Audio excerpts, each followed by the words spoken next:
Hello, everyone, and welcome back to the Showing Up to Your Life podcast and YouTube channel. My name is still Art Burns, and I am still so excited to be here with you. I know that I say this all the time, but I really mean it. It means so much to me when I hear from all of you. I can't even put it into words. And you know me, I'm not somebody who's at a loss for words very much, but I love to hear from you. And not only does it motivate me and excite me and inspire me, I mean, I don't need that motivation because I'm doing this anyway. And as you know, I get my own sort of enthusiasm that kind of inspires my own excitement. So it's not like I need to have you reach out to me in order for me to keep doing this with such inspiration. But I do love it. I really, really do love it. And not only is it gratifying to me, right? But again, a lot of times when I talk to people who are listeners and viewers of this, I have 2 calls scheduled tomorrow that I'm just unbelievably excited for, and also another one on Thursday. People are booking time to talk. And what happens is in each of these conversations, I learn a little bit more about what you all are looking for, and that's something that's really, really helpful, not just to me, but to everyone here except you, right? If you ask a question or you give a suggestion of some sort and it inspires me to do content based on that, well, then you are literally helping all the other people. In the entire group, and there's thousands of people in this group, right? Like thousands.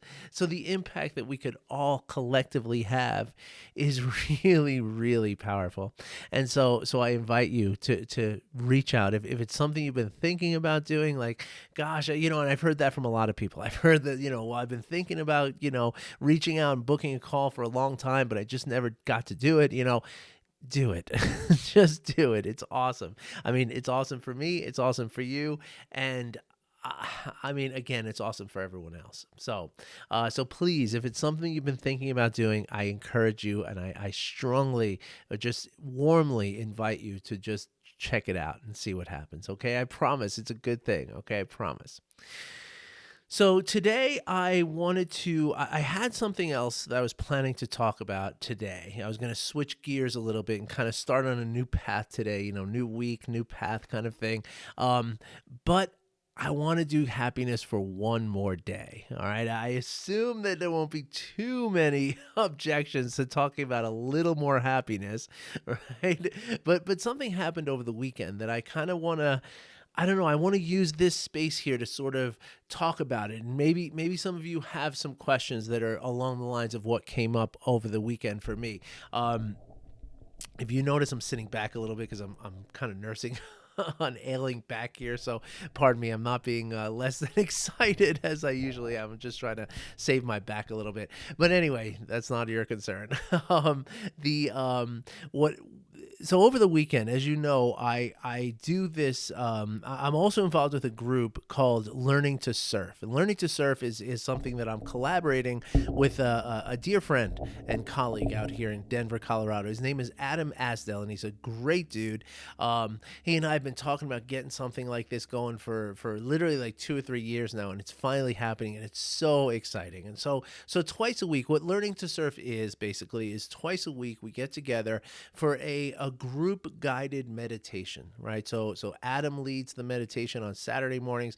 I lead the meditation on Wednesday evenings. We cover for each other when necessary, but that's really how the division of labor is kind of set up. And so what we do is about 20, 30 minutes of meditation. And then at the end of that, we have a discussion, right? And the discussion, a lot of times some really powerful stuff comes up.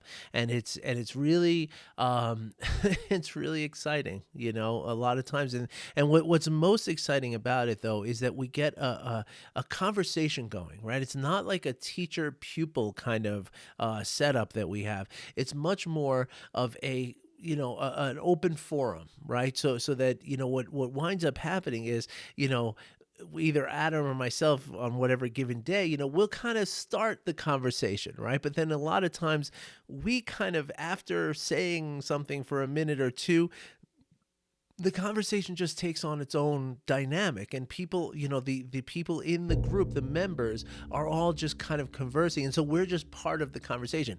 I can't explain to you with words how beautiful that is and how exciting and how much you might be really interested in joining us. Okay, it's a really, really kind of cool stuff. It's only an hour, right? It's an hour on Wednesday, an hour on Saturday. By no means do you have to go to all of them, right? There's no continuity of any kind. This is not a term of any sort. It's just, drop in when you like to. Okay. And so I'll put the link into the description here to join the first one, which is on, the next one rather, which is on Wednesday evening. But what I really want to talk about is something that Adam brought up in his talk on Saturday morning. And as you know, I was talking all week about happiness, and Adam, and also as part of the Learning to Surf initiative, if you want to call it that, we also, Adam and I, do a podcast every week, right, where we kind of interview each other. It's basically a conversation between the two of us on the podcast, and each week we come up with kind of start with a loosely defined subject, and then just see where the conversation takes us, right? And that's kind of one of the most beautiful things. And I'll tell you, we're getting a lot of great traction. I mean, we had, in the first 30 days, I think we had 1,400 downloads, something like that. I mean, it's really, really good for a new podcast. And so there's a lot of people listening. So all the 1,400 people can't all be wrong, right? So you might want to check out the podcast as well. But last week we talked about happiness in the podcast, right? I mean, I was so primed to talk about it because of this podcast and talking to all of you about happiness, that when Adam kind of, when he and I were sitting there before our podcast, saying, okay, well, what are we going to talk about today? I said, well, how about happiness? And we had a great talk, very similar to the kind of stuff that I've been talking about all week with you here last week. But over the weekend, Adam brought up a little bit of a concern with happiness. And this is what I want to share with you, because I don't know, I was quite honestly a little surprised at how many people kind of shared this level of concern that Adam brought up in the group. Again, it becomes a dynamic conversation where people are talking to each other. And so you get a real understanding of what's kind of cooking for people, right? And so I was surprised on Saturday. So it might very well be that many of you have the same concerns, okay? And so what Adam was kind of addressing, right, was the idea that, particularly in the Buddhist tradition, right, the idea of doing meditation and practicing mindfulness and practicing compassion, right, the idea is to do these things sort of without a stated goal necessarily. Now you will have a stated intention, and oftentimes that intention and a goal can be kind of interchangeable in a way. So it's not necessarily that a goal in and of itself is a problem, right? But once you get into the practice, after you've set your goal and set your intention, it's very common in these groups and in this world of mindfulness and meditation. It's very common for teachers like me and Adam to talk about, it's if you're focused only on the goal, right? If that goal becomes sort of the reason why you do the meditation every day, well, then in a certain way, you're kind of, you're missing something there a little bit, right? So the idea is, and this is something I've talked about for sure here before, right? That if we kind of have this goal, like let's say, you want to start meditating to reduce stress in your life, right? Or as Adam was saying, let's just cut right to it. What Adam was saying was, if you're meditating to achieve happiness, right? Well, then that is, what happens then is that we're kind of, as soon as we say, okay, this is why I'm meditating every day, I'm going to try to be more happy, right? Well, what happens then is that we tend to sort of create this tunnel vision, right? Where like, we're only looking for the things that are going to make us happy, right? Or only looking for evidence that this work is making us happy is a more accurate way to say that, right? And in addition to that, right, of course, we have the negativity bias, right, which is going to, a lot of times we'll have a doubt that that's going to work, right? And if we have a doubt that it's going to work, then what we're going to, what we're going to tend to do is our mind is going to start filtering out evidence that it is working and only provide us with evidence that it's not working, right? Remember, the brain craves the familiar, and that's kind of how these biases work, right?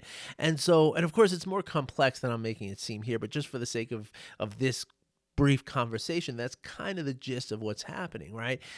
In addition to that, though, and what Adam was really bringing up, right, was this concept, and I think this is really worth talking about here, right? Because the concept of, happy or bust, if you will, right? Like if you're not happy, then something's wrong. Right now, in a sense, that's true, though, right? And that's why this becomes a very complex and sometimes difficult concept to understand. And so that's why I thought it'd be good to talk about today. Okay, so the idea is that, and I say this, I try to say it every time I talk about happiness or anytime I talk about negative emotions like anger and grief and guilt and all these different emotions that I talk about, that that it's not about avoiding the negative emotions, and it's not about banishing the negative emotions, right? It's not about this forceful way in which we're going to avoid and just not experience those negative emotions. Now, this gets into something that is a very common thing these days, and I will admit that it does tie into the sort of commercialized kind of level of mindfulness that is out there. Okay. Um, in fact, there was somebody who wrote a book about mindfulness, and this person is a for or current. I think he's still a news, a television reporter kind of person, right? And at one point, I mean, 15 years ago or something like that. At one point, he was on air in a live broadcast, and he literally lost it. He literally just, lost his. I mean, he didn't lose his mind. He didn't have a mental breakdown, but maybe it was a little bit of a mental breakdown. Like literally, he just got so stressed and so anxious that he lost his composure right on the air, and they had to like cut away from him, right? And that's when he decided that he had to try to do meditation, or had to try to do something, and meditation was where he wound up. And so he wrote a book about it, said how to be 10% happier, right? And so, I mean, I haven't read his book, and so I don't want to judge or anything like that, but there's a lot of stuff out there, right? I talk about mindfulness, right? Which is, corporations now are hiring people like me, and have been for some time, like 10 years. Corporations hire people like me to come in and teach their staff mindfulness and how to practice mindfulness and how to be more mindful in the business setting, right?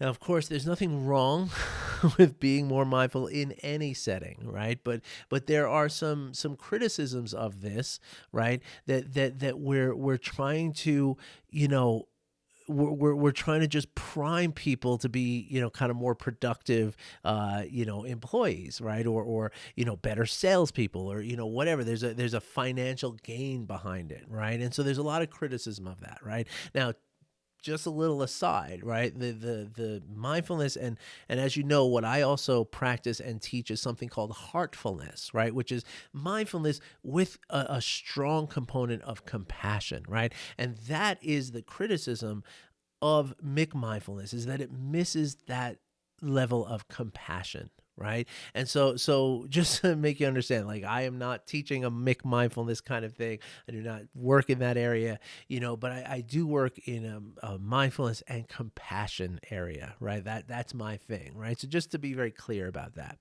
But there's a term that is often used these days, right? Which is the term toxic positivity, right?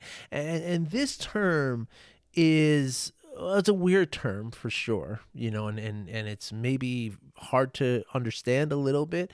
And I'm not going to say that I have an authority on the meaning of the word or the etymology or anything like that, but really I want to just kind of address it because it's real, right? Right? Like when I hear the term toxic positivity, right? It's again, it's this really hard to, where do you put your finger on it kind of thing, because there is a whole school of psychology called positive psychology, right?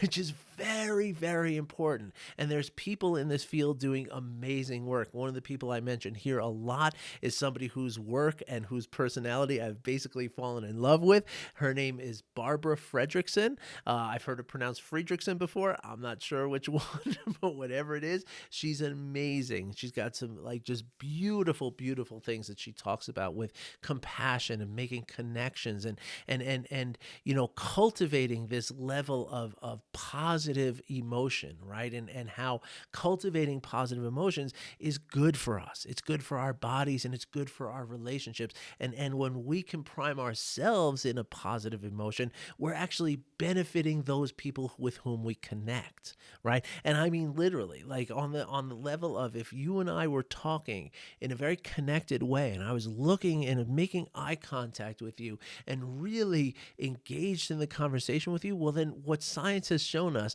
is that, I mean, for a long time we've known that our gestures will start mirroring each other, our facial expressions will start mirroring each other. But what we've recently found is that our heart rates will the rhythms of your heartbeat and my heartbeat will start to sync up with one another, as will the firings of the neurons in our brains. So there's something really powerful about this kind of connection that we can attain with each other. But the thing is that if we're in a negative emotional state, then we can't really connect on that level, right? It becomes, I don't want to say it's impossible, but it becomes certainly much, much more difficult. Right. And so the idea then, and I think where, from this work, what has arisen is this, again, toxic positivity where you have people who believe, and I'm going to admit to you, I fell into this trap a few years ago myself, right? Where I felt like it was bad to be angry. Right? Like it was just something that was just not acceptable. Like it's if you're angry, you're wrong, right? And that's, in a lot of ways that's what's happening now in a certain part of our culture where people are engaging in this positive, the toxic positivity in which they feel that like, well, I'm not going to watch the news and see human suffering because that's going to make me operate at a lower frequency of vibration. And that's just not cool, man. Like I get that. I do. And like I said, I fell into that place a little bit myself at one point, long, long time ago, 7 years ago, something like that. So I get it. I really do. And I understand where that comes from. And I understand the understanding of it because it's not necessarily wrong either. Right? That's the thing. Because when we are in that negative emotion, right? Like feeling anger or feeling grief or feeling jealousy or rage or guilt or shame or whatever those emotions are that we're feeling, right? That are on the negative side of the spectrum. Once again, let's just be real clear about what emotions are. And when we say negative emotions versus positive emotions, we're not talking about bad emotions versus good emotions. What we're talking about is a negative versus positive polarity, right? There are certain emotions that we feel that are called positive emotions, which attract us to the things that we want, the things that we feel are safe, the things that we feel are nourishing, the things that we feel are going to benefit us, right? And then there are the negative emotions, which push us away from the things that we feel are dangerous, the things that we feel are going to, harm us. Right. And so that's the thing, like anger, when we feel those negative emotions, right? What that is essentially, and I did a podcast about this a long time ago, a few weeks ago, maybe a couple of months ago, about how, the negative emotions are basically tantamount to the stress response in our body, right? Because that's how the negative emotions work, right? When we're feeling like, uh-oh, I got to be afraid of this thing. I got to move myself away from this thing, right? If I'm feeling anger towards something, I'm feeling grief towards something, I'm feeling guilt or shame. It's like, oh my gosh, this is terrible. I need to get away from this thing, right? Well, that is the essence of the emotion itself, right? So we could translate that into this toxic positivity where, where we say like, oh, no, no, no, I'm only going to dwell in positive emotions, everything, just be happy and everything's going to work out, right? That seems to translate, but it's not the same thing. And that's what I'm here to talk to you about today, right? Because yes, when we're coming into a practice like mindfulness, I'm about to teach like 8 or 10 different people starting tonight. We have this 6-week introduction to mindfulness program. Not too late to join if you want. I'll drop the link in the description. But I'm about to take like 10 people on this beautiful journey, right? Where I know the result is going to be happiness, and I know the result is going to be lack of stress or reduction of stress, and I know that the impact and the result is going to be a higher level of emotional intelligence or emotional quotient, which is going to arise from this work, right? I know that's going to happen. That said, I'm never going to mention it. I'm never going to mention that this is, why we're doing this stuff, right? All I'm going to mention in terms of the why is that we're building a skill of emotional intelligence, which comes from self-awareness, right? And at that point, once we build that, now we have much more opportunities to regulate our emotions and get us from a place of high agitation in the negative emotional state to a place of homeostasis, which is the positive emotional state, right? When we're in those negative emotional states, right, as I started to say before, right, it causes or it involves and is intertwined with the stress response in our bodies, right? The minute we feel afraid of something, the only way our brain knows how to handle that fear, no matter what it is that we're feeling afraid of, whether it's just the thought of something, the memory of something that happened a long time ago, or something happening right in front of us, the only way the brain knows how to deal with that is through the stress response, which means increased heart rate, increased blood pressure, throwing all of your systems way out of whack, putting you into survival mode, right? When we are in survival mode, we are optimized to survive, right? It's that simple. We're optimized just to get through the next 5 minutes. That's it, right?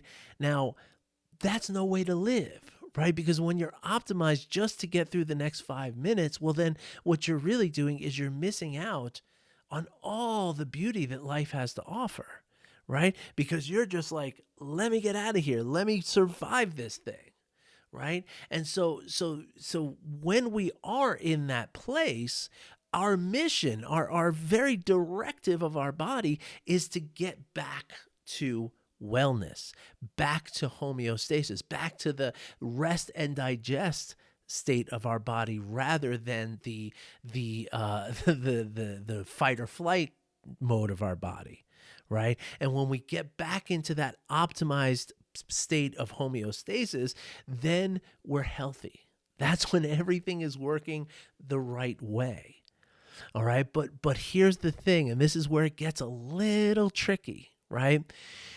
When we decide, or when we take an effort to avoid the negative experiences, the negative emotion experience, right? When we're doing that, we're just creating another form of fear, right? Which is that aversion, right? Like when I say like, no, no, no, no, no, I don't want to be angry right now because it puts me at a lower vibration. Well, what I'm really doing, if I'm conscious about it, and then that's another thing that's kind of part of the cognitive dissonance that we talked about a few weeks ago. But if I'm conscious about it, well, then I'm feeling conflicted, right? And actually, I'm going to wind up causing stress in my body. I'm going to actually wind up causing negative emotions by trying to avoid the negative emotions. So for that reason, it's never, ever, ever about avoiding the negative emotion. It's allowing us to feel the emotion, to let it in. Remember that first layer of the level of happiness, right?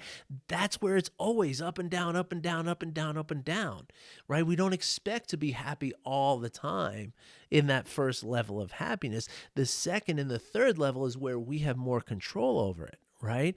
And that's why I went through those three levels of happiness, because we don't want to think that it's all about that first level. That's where that toxic positivity is living, right? In that first level where people are saying, "No, I'm only going to experience positive emotions." Well, you do that, as Barbara Friedrichsen said in a wonderful talk that I'd be happy to share with you. She likened the negative versus positive emotional experiences to a sailboat, right? Where she said the water line up to the top of the mast are your positive emotions. And generally speaking, somebody who's feeling well, right? Somebody who can function in society, not specifically gleeful necessarily, but certainly not depressed, feels well grounded, has a wellness of their mind. This person is going to experience, for every negative emotion, they're going to experience three positive emotions. Right. And that's the ratio that we have to maintain in order to feel good and to feel grounded and to feel well. Right. And so Dr. Fredrickson, pardon me, says that from the waterline up to the top of the mast represents the positive emotions, right? Those three positive emotions you have. And then below the waterline, though, if you've ever seen a sailboat, one common characteristic of every sailboat is a very deep keel that goes deep into the water, right? This keel is what provides the resistance that allows the sailboat to function. Without that keel, the wind would just come and push the sailboat over, right? But the reason the sailboat can propel through the water is because of this deep keel. So this deep keel, according to Dr. Fredrickson, represents the negative emotions that we feel. So in other words, without those negative emotions, our life is just going to be drifting and uncertain and feeling very hollow and very empty. So these negative emotions are very, very valuable. Not only are we able to learn from them, right? Because your emotions are an embodied thing that is happening, right? It's not just a chemical reaction in the brain. It starts with that, but it becomes an embodied thing in our nervous system. And so when we feel emotions, right? Really the way that it works is that you learn. If I touch that hot lamp with my finger, I get burned. So now, through that experience, I now have fear of that hot lamp, right? Now, anytime in the future that I see another hot lamp, that fear is going to prevent me from touching my finger on it and getting burned. So that's how the emotions work. They're very, very valuable. They're very important, the negative and the positive. Right. But the idea then is to, so in other words, I was trying to figure out over the weekend, because I didn't want to I'm not going to get into an argument about this in our meditation group. Right. And because I think everything Adam was saying, because Adam was talking about how, we don't want to, basically he was describing the clinging to happiness or the aversion to anything but happiness. Right. And we don't want that. Right. That's that positive, toxic positivity. Right. So I was trying to figure out, how can I describe this in such a way that doesn't feel paradoxical, right? And I came up with a term that I've heard a long time ago, which is the conditions for happiness. Right. And I think that's a really good way to kind of, resolve this, right? Which is that, yes, it's not about just wanting to be happy all the time, but it's more about maintaining the conditions for happiness to occur. Right. And so what I mean by that is, if you remember, I told you about Matthew Richard, right, who when he came in here, came to the United States at the invitation of the Dalai Lama and studied with Richie Davidson, who's one of my all-time heroes. Sorry, Dr. Fredrickson. But my heart is with Richie in a lot of ways. But 1995 this was, I think, that this happened, that Matthew Richard went into an MRI machine, a functional MRI machine, and the doctors were so astounded at the activity in the areas of this man's brain, all the activity was in the areas of associated with positive emotions, whereas none of the activity or the areas that were associated with negative emotions had zero activity. And so as a result, they named Matthew Richard the happiest man alive. He apparently didn't like that name. He really ruffled his feathers a little bit. But years later, somebody got to interview him and asked him the question, well, if you're the happiest man alive, then does that mean that you never feel sad? And that's the question, right? That's boom, that's it, right? And his answer was, of course I feel sad sometimes. I look at the news and I walk around in an American city, and I see the levels of human suffering in America, around the world. I mean, everywhere. I see the levels of human suffering and the levels of damage being done to our environment, and suffering of animals, and suffering of animals who are losing their habitats at the behest of capitalism. He says these things create a tremendous amount of grief and pain in my heart. But the difference is that while I feel these emotions as I'm experiencing the human suffering or the world suffering or the animal suffering, beneath these feelings of sadness and negative emotions, beneath this is a deep ocean of happiness that will always be there for me to return to. Right. And so this doesn't mean that Matthew Richard feels, this unhappiness while he's watching the news and then turns off the news and all of a sudden, I feel better now. Okay, we're good. What it means is that he is able to allow those emotions to process through him and to motivate him. Right? Because that's what your emotions are trying to do. Remember, they're motivating you. They're either motivating you away from something you don't like, or they're motivating you towards something that you do, right? Away from something you fear, towards something you love. That's why the division of emotions really comes down to love and fear, right?